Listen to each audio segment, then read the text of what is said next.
Hello and नमस्कार दोस्तों, मैं हूं राघव पटेल। दोस्तों, यदि आप आरटीआई यानी सूचना के अधिकार का इस्तेमाल कर रहे हैं तो आपको समझदारी दिखाने की आवश्यकता है। आरटीआई के इस्तेमाल के बाद किस तरह लोगों को परेशान किया जाता है या फिर झूठे मुकदमों में फंसाकर उनका मानसिक और आर्थिक शोषण किया जाता है, यह एक गंभीर मामला है और आरटीआई कानून के अस्तित्व में आने के तुरंत बाद से ही इस तरह की घटनाएं सामने आती रही हैं। आवेदकों को धमकियां दी गईं, उन्हें जेल भेजा गया, यहाँ तक कि कई आरटीआई कार्यकर्ताओं पर कातिलाना हमले भी हुए। बावजूद इसके हम यह कहना चाहते हैं कि इन सब बातों से घबराने की ज़रूरत नहीं है। हमें इस कानून का इस्तेमाल इस तरह करना होगा कि सांप भी मर जाए और लाठी भी ना टूटे। मतलब अति उत्साह के बजाय थोड़ी समझदारी दिखानी होगी, खासकर ऐसे मामलों में जो जनहित से जुड़े हों और जिस सूचना के सार्वजनिक होने से ताकतवर लोगों का पर्दाफाश होना तय है।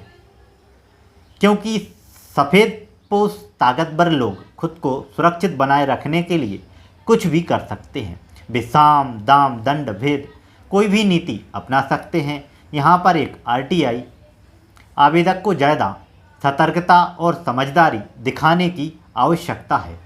उदाहरण के लिए मान लीजिए आपको एक ऐसे मामले की जानकारी है जिसका सार्वजनिक होना ज़रूरी है, लेकिन इससे आपकी जान को खतरा हो सकता है। ऐसी स्थिति में आप क्या करेंगे? हमारी सलाह है के मुताबिक आपको खुद आरटीआई आवेदन देने की बजाय और किसी से आवेदन दिलवाना चाहिए, खासकर उस ज़िले से बाहर के किसी व्यक्ति की ओर से। आप यह कोशिश भी कर सकते हैं कि अगर आपके कोई मित्र राज्य से बाहर रहते हैं तो आप उनसे भी उस मामले पर आरटीआई आवेदन डलवा सकते हैं। इससे होगा यह कि जो लोग आपको धमका सकते हैं वे एक साथ कई लोगों को या अन्य राज्य में रहने वाले आवेदक को नहीं धमका पाएंगे। आप चाहें तो यह भी कर सकते हैं कि एक मामले में सैकड़ों लोगों से आवेदन डलवा दें।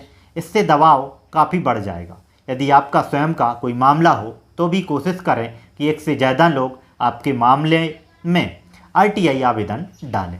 साथ ही आप अपने क्षेत्र में काम कर रही किसी भी गैर सरकारी संस्था एनजीओ की मदद ले सकते हैं। जंग खाई सरकारी व्यवस्था को अपने सवालों से साफ करने की कोशिश करेंगे। मतलब यह है कि आरटीआई आवेदन दाखिल कर अपनी और आम आदमी की परेशानियों के बारे में ज़रूर सूचना मांगेंगे। आशा है दोस्तों आपको यह वीडियो पसंद आई होगी।